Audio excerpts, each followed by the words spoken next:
IPL 2025కి సంబంధించిన mega వేలం ముగిసింది. రిషబ్ పంత్, శ్రేయస్ అయ్యర్ అత్యధిక ధర దక్కించుకోగా రాహుల్ మాత్రం కేవలం 14 కోట్లకే అమ్ముడుపోవడం చాలా మందిని ఆశ్చర్యపరిచింది. ఈ ముగ్గురు ఆటగాళ్లకు కెప్టెన్సీ చేసే సామర్థ్యం ఉండడంతో ముందు నుండి వీరు అత్యధిక ధరకు అమ్ముడుపోతారని చాలా విశ్లేషణలు వినపడ్డాయి. అయితే రాహుల్కి మాత్రం కేవలం 14 కోట్లు మాత్రమే దక్కాయి.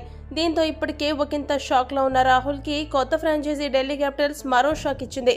ఆ వివరాల్లోకి వెళితే మెగా వేలంకి ముందు ఢిల్లీ జట్టు స్టార్ ఆటగాడు రిషబ్ పంత్ని విడుదల చేసి ఆశ్చర్యపరిచింది. అంతర్గత కారణాల వల్ల పంత్ని ఢిల్లీ జట్టు విడుదల చేయడం జరిగింది. మరోవైపు మెగా ఆక్షన్లో రాహుల్ని కొనుగోలు చేసింది. ఈ నేపథ్యంలో కేఎల్ రాహుల్ కెప్టెన్ గా వ్యవహరిస్తాడని అందరూ అనుకున్నారు. అనుభవం దృష్ట్యా కేఎల్ రాహుల్నే ఢిల్లీ క్యాపిటల్స్ కి కెప్టెన్ చేస్తారని వార్తలు కూడా వచ్చాయి. కానీ సీన్ కట్ చేస్తే ఢిల్లీ యాజమాన్యం ఆలోచన మరో విధంగా ఉందని తెలుస్తుంది. డీసీ జట్టు సహ యజమాని పార్థ్ జిందాల్ మీడియాతో మాట్లాడుతూ, మా జట్టుకి 2 కెప్టెన్లు ఉండబోతున్నారు. ఆ ఇద్దరు కేఎల్ రాహుల్, అక్షర్ పటేల్. ఆ ఇద్దరు కలిసి ఢిల్లీ క్యాపిటల్స్ జట్టును నడిపించబోతున్నారని జిందాల్ స్పష్టం చేశాడు. జిందాల్ మీడియాతో మాట్లాడుతూ ఏమన్నాడంటే, ఈ ఏడాది సరికొత్త ఢిల్లీ జట్టుని చూడబోతున్నారు. రాహుల్, అక్షర్ ఈ ఇద్దరు కలిసి ఢిల్లీ జట్టుని ఈ సీజన్లో ముందుకు నడిపిస్తారు. వీరి నాయకత్వంలో ఢిల్లీ తప్పక మెరుగైన ప్రదర్శన కనబరుస్తుందని నమ్ముతున్నాను.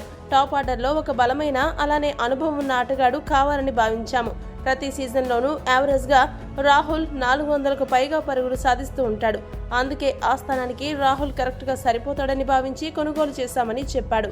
ఈ ఇద్దరు కెప్టెన్స్ ఫార్ములా ఏంటి, ఢిల్లీ ఏ వ్యూహంతో బరిలోకి దిగబోతుంది అనే విషయం తేలాలంటే ఐపీఎల్ 2025 ఆరంభమయ్యే వరకు ఆగాల్సిందే.